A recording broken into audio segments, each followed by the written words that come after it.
Moi, je vais vous parler évidemment des aspects beaucoup plus biologie-cellulaires et je pense que l'idée aussi au départ, c'était de vous faire voir que un duo entre un clinicien et un chercheur très fondamental de la biologie cellulaire et comment ça s'est rencontré sur des aspects qui n'ont rien à voir a priori au départ avec le syndrome de l'eau et qui potentiellement pourraient arriver à peut-être des espoirs de pistes thérapeutiques. Donc je vais vous raconter comment on en est arrivé là. Donc, en fait, comme vous a dit Rémi, on est en train de parler de phosphoinositides, donc des lipides qui sont minoritaires de la phase cytoplasmique des compartiments intracellulaires. Et on l'a évoqué tout à l'heure, mais il y a en fait 7 versions phosphorylées différentes des phosphoinositides, selon qu'on est en train de parler de la position 3, 4 ou 5 du phosphatidylinositol. Vous avez un groupe glycérol ici, deux chaînes acyles qui sont estérifiées, et puis donc vous avez cette partie inositol qui est plus ou moins phosphorylée. Et ce qui est intéressant, c'est qu'il y a un très grand nombre de protéines, d'enzymes qui régulent l'interconversion entre ces différentes formes de phosphoinositides. Et ce qui est encore plus intéressant, on l'a vu sur un schéma tout à l'heure, là c'est un peu plus précis, c'est que chaque compartiment intracellulaire est défini en lui-même par une composition en phosphoinositides différente. Donc il n'y a pas que les protéines dans la vie, il y a aussi les lipides et encore plus des lipides minoritaires qui vont recruter un certain nombre de protéines. Mais ce qui est fondamental, c'est de comprendre qu'un endosome qui se détache de la membrane plasmique va acquérir une identité d'endosome parce qu'il va perdre notamment le phosphatidylinositol, le phosphoinositide majoritaire de la membrane plasmique qui est le PI4,5P2. Et donc il y a une transition absolument fondamentale pour la formation d'endosomes. Vous allez voir pourquoi tout à l'heure. Il est absolument nécessaire qu'il n'y ait plus de lipides verts ici sur cet endosome à partir du moment où il s'est détaché. OCRL est muté, donc, comme on l'a vu dans le syndrome de l'eau. L'immense majorité des mutations, en tout cas, conduisent à une perte de fonction de la protéine OCRL. Donc il n'y a plus de production d'OCRL, ou OCRL est produite, mais avec une activité enzymatique quasiment nulle. Et ce qui est très clair, c'est que la réaction majoritaire catalysée par OCRL, c'est la conversion du phosphatidylinositol 4,5-bisphosphate en 4-phosphate. C'est assez extraordinaire de comprendre qu'une maladie extrêmement grave peut être due simplement à un déficit de conversion, alors qu'il y a énormément d'autres 5-phosphatases dans le génome qui sont codées. Mais il semble justement, et c'est ce qu'on pense, que dans le rein, on a absolument besoin d'OCRL parce que d'autres lipides phosphatases qui catalysent la même réaction ne sont pas exprimés dans le rein.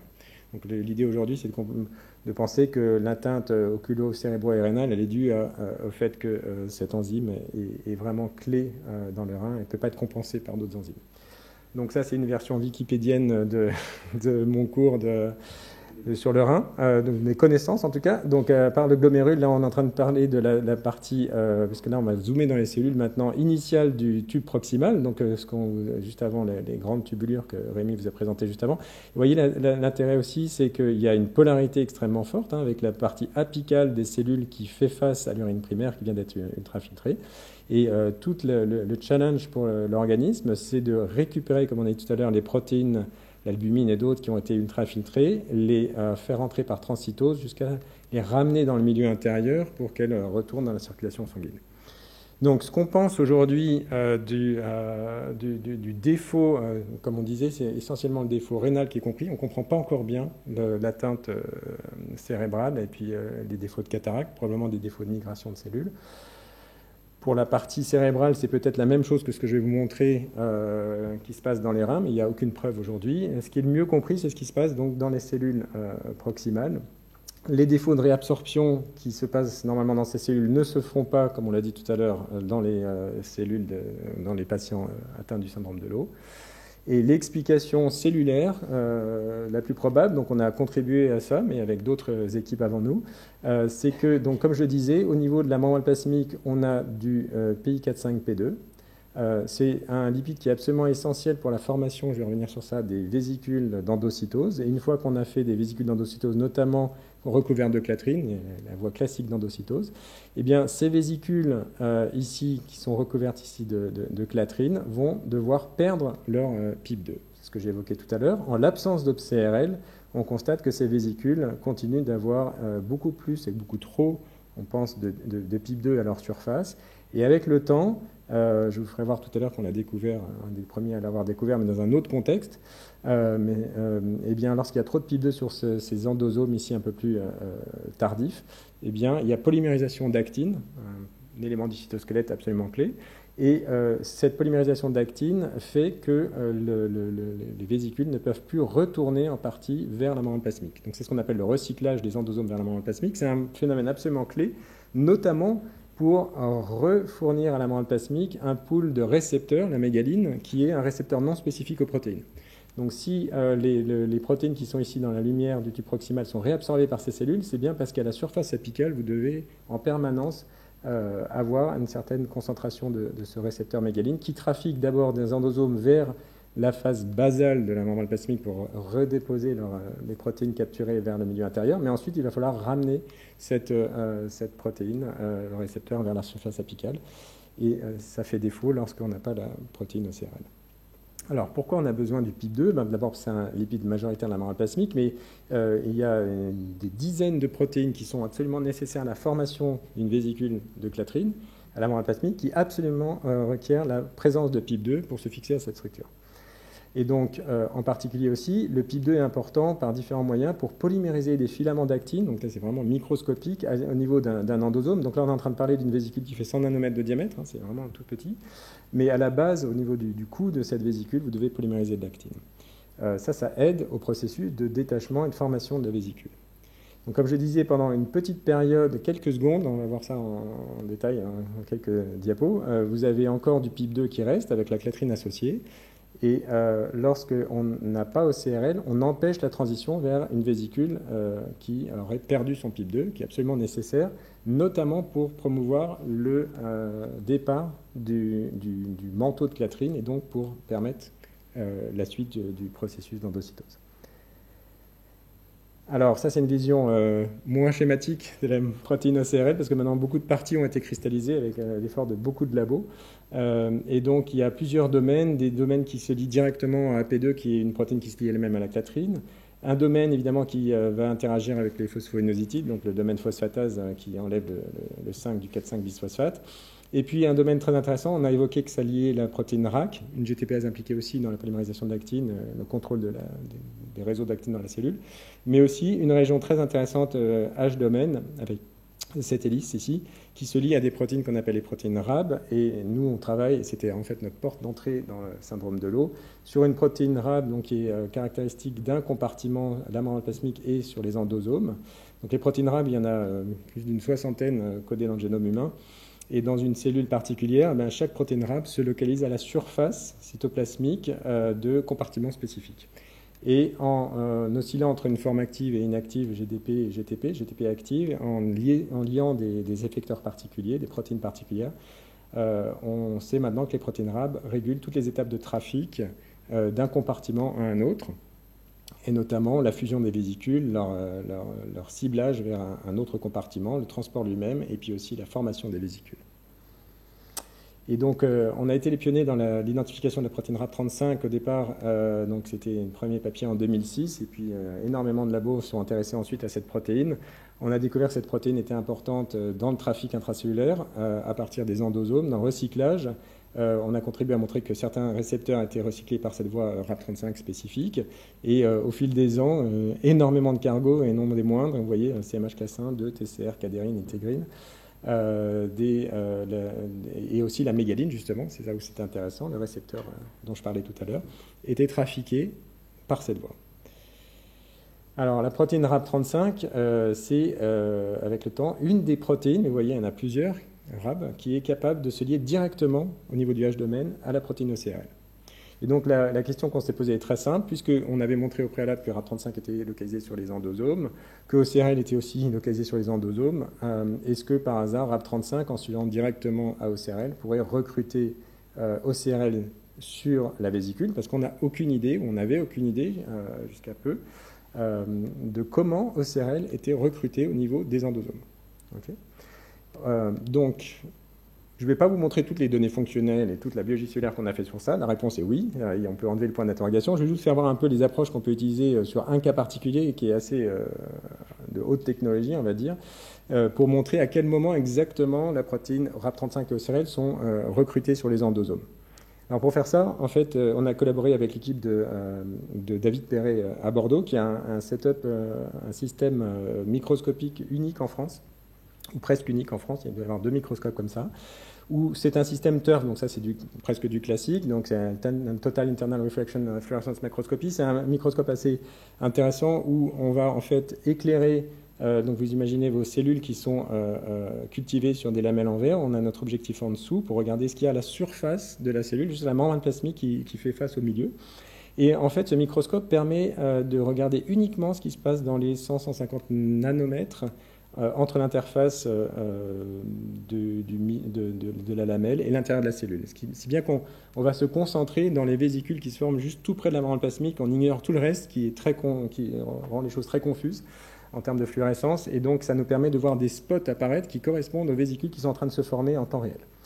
Alors on a une résolution temporelle qui est excellente, de l'ordre de la seconde, et alors le secret de ce microscope, et c'est là où c'est unique, c'est que le labo de David Perret a mis au point un système de perfusion qui permet de localement changer le pH extracellulaire entre pH 5 et 7 toutes les 2 secondes.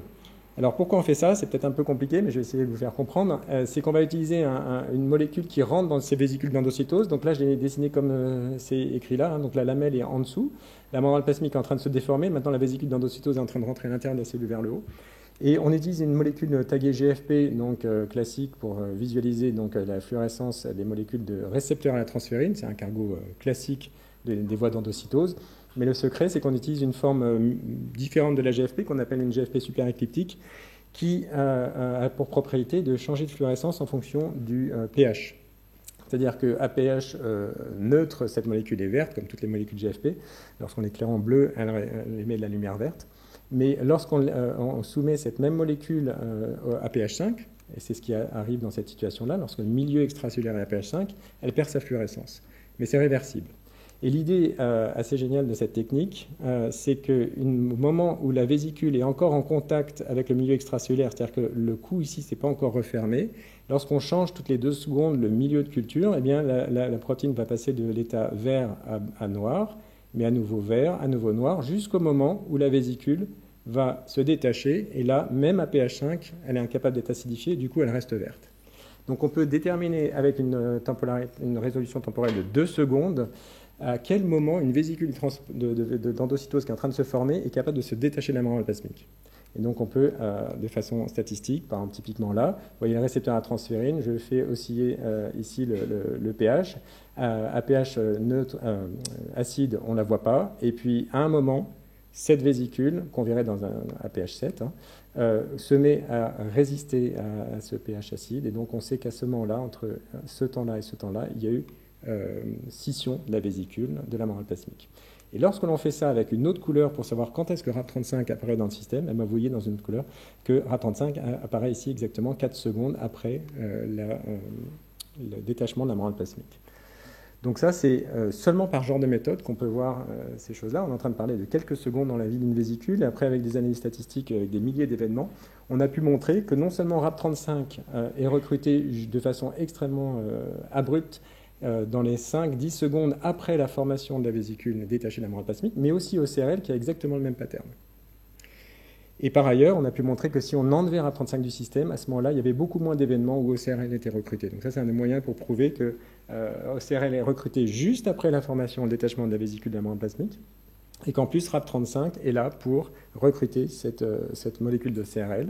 Et donc, ce qu'on imagine, ce qu'on a montré pour d'autres molécules, c'est qu'on a pu montrer que RAP35 est recruté juste après la scission et recrute à son tour OCRL. OCRL, ensuite, va hydrolyser le PIP2 sur cette vésicule. Et donc, c'est comme ça qu'on va promouvoir le départ du code de Clathrin et donc après le trafic normal des récepteurs.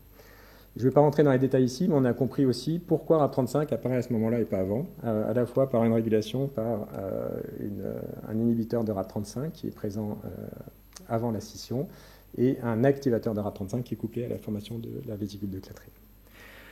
Donc tout ça nous a permis d'expliquer que non seulement OCRL, mais RAP35 recrute OCRL sur ces vésicules, et c'est ça, donc lorsqu'on n'a pas OCRL du coup, ou lorsqu'on n'a pas RAP35, on a les mêmes phénotypes, avec accumulation d'actine et défaut de recyclage des récepteurs.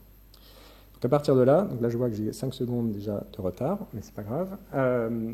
L'idée c'était de voir est-ce qu'on pourrait corriger ensuite les manifestations du syndrome qu'on observe dans le syndrome de l'eau, en manipulant ou en restaurant des niveaux normaux de PIP2 dans les cellules. Donc ça, c'est une collaboration des années avec le laboratoire de Sébastien Carreno à Montréal et le laboratoire de Martin Lowe, qui n'a rien à voir avec le syndrome de l'eau, mais à l'université de Manchester. Et l'idée est très simple. Lorsqu'on n'a pas la molécule OCRL, donc on va accumuler, OCRL ici va accumuler du PIP2 à l'intérieur des cellules. Et la question, c'est est-ce qu'on pourrait restaurer des niveaux à nouveau normaux de PIP2 dans les cellules? Et pour cela, on s'est dit, un moyen, c'est peut-être d'activer les phospholipase C, qui sont des enzymes qui convertissent le PIP2 en diacylglycérol et IP3. Évidemment pas trop, pour ne pas faire dépléter totalement le PIP2, mais juste ce qu'il faut pour revenir à des niveaux normaux de PIP2. Et donc, en fait, il se trouve qu'il existe une molécule relativement simple qui est un activateur des phospholipases C. Et la première chose qu'on a faite, c'est qu'on a essayé de voir si on met une certaine dose de cet activateur des PLC, est-ce qu'on peut restaurer les niveaux de PIP2 normaux? Et la première chose qu'on a regardé, c'est est-ce qu'on peut retrouver une division cellulaire normale? Parce que donc, la vérité de la vérité dans l'histoire, c'est qu'on est rentré dans le champ OCRL par cette fonction-là, parce qu'on savait que RAP35 était importante pour couper les cellules en deux, vraiment l'étape terminale, ce qu'on appelle l'abscission du phénomène de cytokinèse. On s'est rendu compte que pour comprendre comment marchait RAP35, on a essayé de trouver des partenaires, on a trouvé OCRL, et on a vu qu'effectivement, ici en vert, vous avez un pool d'OCRL qui est localisé exactement au milieu du pont, au moment de la division cellulaire. Et de fil en aiguille, on a compris que RAP35 recrute OCRL à la membrane plasmique du pont intercellulaire. On a compris que c'était important pour hydrolyser le PIP2, et on a été les premiers à montrer que c'était important pour empêcher l'actine de se polymériser, ce qui ensuite a été remontré dans les endosomes, comme je vous ai fait voir après. Et ça, c'était important pour l'abscission. Je vais passer assez vite sur ça.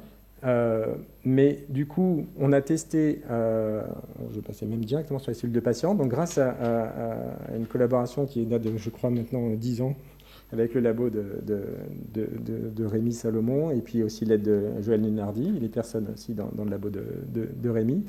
Ils ont été capables de dériver des cellules rénales de patients qui portait une mutation particulière qui a été caractérisée, qu'on a caractérisée au labo, cette mutation ponctuelle qui fait que la protéine OCRL est encore là, elle n'est pas complètement effondrée, mais par contre son activité enzymatique est absolument nulle.